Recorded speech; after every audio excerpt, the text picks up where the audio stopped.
नमस्कार दोस्तों, पहलवान गुरुदीन ग्रुप ऑफ कॉलेज के यूट्यूब चैनल पर आपका स्वागत है। मैं विभा ताम्रकार, राजनीति विज्ञान की प्रवक्ता। यदि आपने अभी तक हमारा चैनल सब्सक्राइब ना किया हो तो प्लीज़ सब्सक्राइब करें, लाइक शेयर ज़रूर करें और बेल आइकन बटन अवश्य दबाएं, जिससे हमारी सारी नोटिफिकेशन आपके पास सबसे पहले पहुँचे। आइए दोस्तों, आज हम पढ़ाते हैं लोकतंत्र के गुण। लोकतंत्र में क्या क्या गुण होना चाहिए, क्या क्या उसमें सफलता होनी चाहिए और क्या क्या उसकी अच्छाइयाँ होनी चाहिए, इनसे संबंधित बातें हम आपसे आज शेयर करेंगे। आइए देखते हैं लोकतंत्र के गुण। राजतंत्रात्मक और कुलीन तंत्रात्मक शासन व्यवस्थाओं में शासन जो शक्ति होती है उसका प्रयोग एक वर्ग विशेष के कल्याण के लिए ही किया जाता था और प्रमुख रूप से इस प्रकार के दोष को दूर करने के लिए ही प्रजातंत्रात्मक पद्धति को अपनाया गया था। इस शासन प्रणाली के बहुत सारे गुण हैं, लाभ हैं, जो हम आज आपके साथ शेयर करेंगे। जैसे जन कल्याण की साधना। सबसे पहले क्या हुआ इसमें, जन कल्याण की साधना में लोकतंत्र में जनता के उन प्रतिनिधियों के द्वारा शासन किया जाता है जिनका चुनाव जनता एक निश्चित समय के लिए करती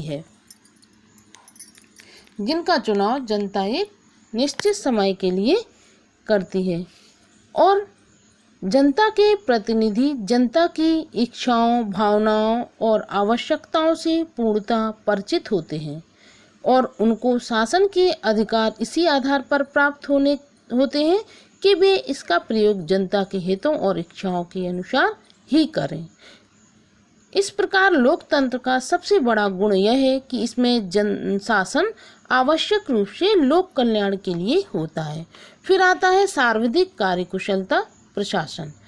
सर्वाधिक कार्यकुशलता प्रशासन में प्रजातंत्र किसी भी दूसरी शासन व्यवस्था की अपेक्षा अधिक कार्यकुशल होता है और इसके अंतर्गत सबसे अधिक शीघ्रतापूर्वक तथा आवश्यक रूप से जनता के हित में कार्य किया जाता है। एक गार्नर की इसमें परिभाषा है, जैसे लोकप्रिय निर्वाचन, लोकप्रिय नियंत्रण और लोकप्रिय उत्तरदायित्व की व्यवस्था के कारण दूसरी किसी भी शासन व्यवस्था की अपेक्षा यह शासन अधिक कार्यकुशल होता है।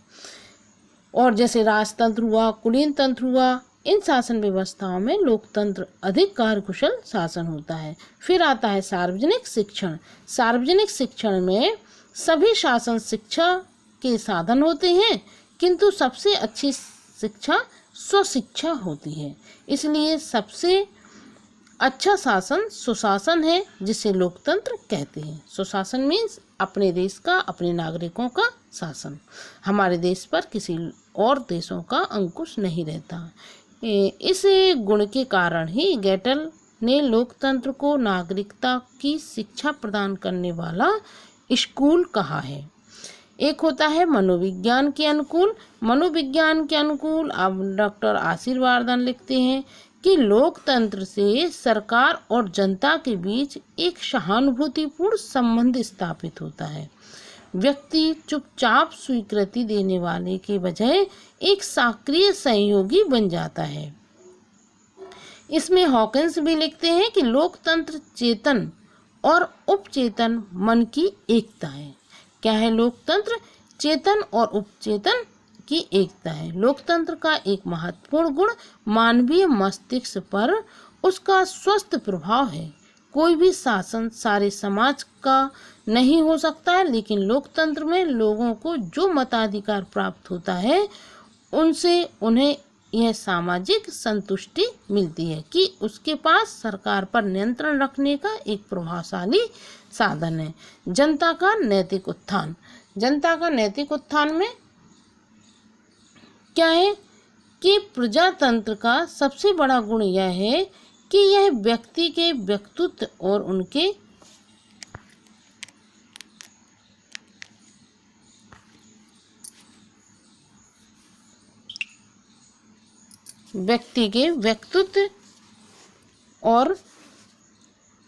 मतलब एक आता है जनता का नैतिक उत्थान। जनता का नैतिक उत्थान में है प्रजातंत्र का सबसे बड़ा गुण यह है कि यह व्यक्ति के व्यक्तित्व और उनके नैतिक चरित्र को उच्चता प्रदान करता है। जनता को राजनीतिक शक्ति प्रदान कर लोकतंत्र में आत्मसम्मान और आत्मनिर्भरता की भावना उत्पन्न करता है। जैसा कि ब्राइस ने कहा है कि राजनीतिक अधिकारों की प्राप्ति द्वारा मनुष्य के दायित्व की शान बढ़ जाती है और यह स्वाभाविक है कि उस कर्तव्य भावना के उच्चतर स्तर तक उठ जाता है जिसका पालन उसे राजनीतिक अधिकारों की प्राप्ति के कारण करना पड़ता है। तो जनता का जो नैतिक उत्थान होता है वह लोकतंत्र में ही किया जाता है। लोकतंत्र के आधार पर ही जनता का नैतिक उत्थान होता है। एक होता है देशभक्ति का स्रोत।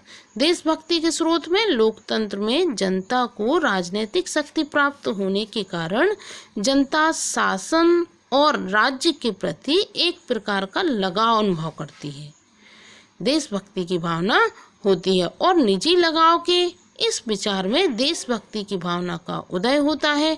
जैसे मिल ऐसा ही विचार व्यक्त करते हुए कहती है कि लोकतंत्र लोगों की देशभक्ति को बढ़ाता है क्योंकि नागरिक यह अनुभव करते हैं कि सरकार उन्हीं की उत्पन्न की हुई वस्तु है और अधिकारी उनके स्वामी न होकर उनके सेवक है। लोकतंत्र में क्या है कि जनता कहती है कि कोई भी अधिकारी स्वामी ना होकर सेवक होते हैं। तो इसमें एक विचारक फ्रांसीसी विचारक लिखते हैं, जनता क्रांति के बाद से ही फ्रांस से प्रेम करने लगी थी। क्रांति के बाद फ्रांस में जो क्रांति हुई थी, क्रांति के बाद जनता फ्रांस में अपने देश से प्रेम करने लगी थी जबकि उन्हें देश की शासन व्यवस्था में भाग मिला। फिर होता है एक क्रांति से सुरक्षा। क्रांति से सुरक्षा का मतलब होता है कि इसमें गिल क्लाइस्ट लिखते हैं कि लोकप्रिय शासन सार्वजनिक सहमति का शासन है। सार्वजनिक सहमति का शासन होता है अतः स्वभाव से ही वह क्रांतिकारी नहीं हो सकता है।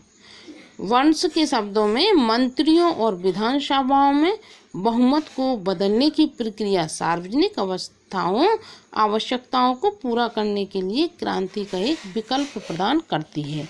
जब शासन वर्ग द्वारा एक लंबे समय तक शासितों पर अत्याचार किए जाते हैं और इस प्रकार के अत्याचारों से मुक्ति पाने का कोई संवैधानिक मार्ग शेष नहीं रह जाता है, तभी जनता द्वारा क्रांति की जाती है। फिर आता है समानता और स्वतंत्रता पर आधारित। तो इसमें लोकतंत्र व्यक्तियों की समानता के आदर्श पर आधारित है और जितनी स्वतंत्रता जनता को लोकतंत्र में प्राप्त होती है उतनी स्वतंत्रता सरकार के अन्य किसी भी रूप में नहीं मिलती है। इसमें गेटल कहते हैं कि क्योंकि लोकतंत्र समानता के सामान्य सिद्धांत पर आधारित है अतः इससे न्याय की वृद्धि होना संभव है जो कि राज्य के अस्तित्व के प्रधान के लक्ष्यों में ही एक है। विचार विनिमय और समझौते की भी भावना उत्पन्न होती है। इसमें एक देश की शासन व्यवस्था नागरिकों के व्यवहार पर बहुत अधिक प्रभावी होती है।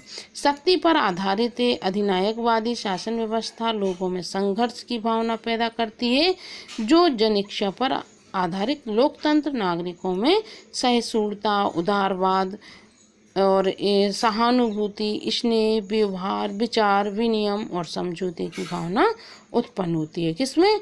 लोकतंत्र में अच्छाइयाँ होती हैं बहुत सारी। विश्व शांति का समर्थन। विश्व शांति वर्तमान समय की सबसे बड़ी आवश्यकता है और इसे विश्व बंधुत्व पर आधारित लोकतंत्र के द्वारा ही पूरा किया जाता है।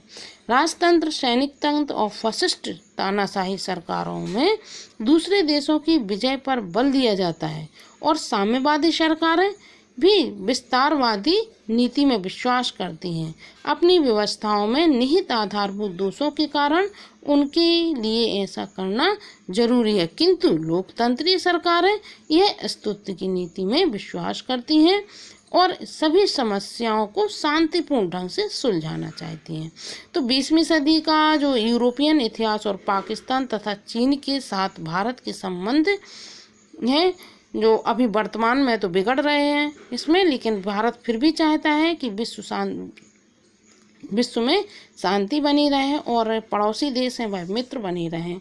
लोकतांत्रिक आंदोलन शांति का आंदोलन रहता है।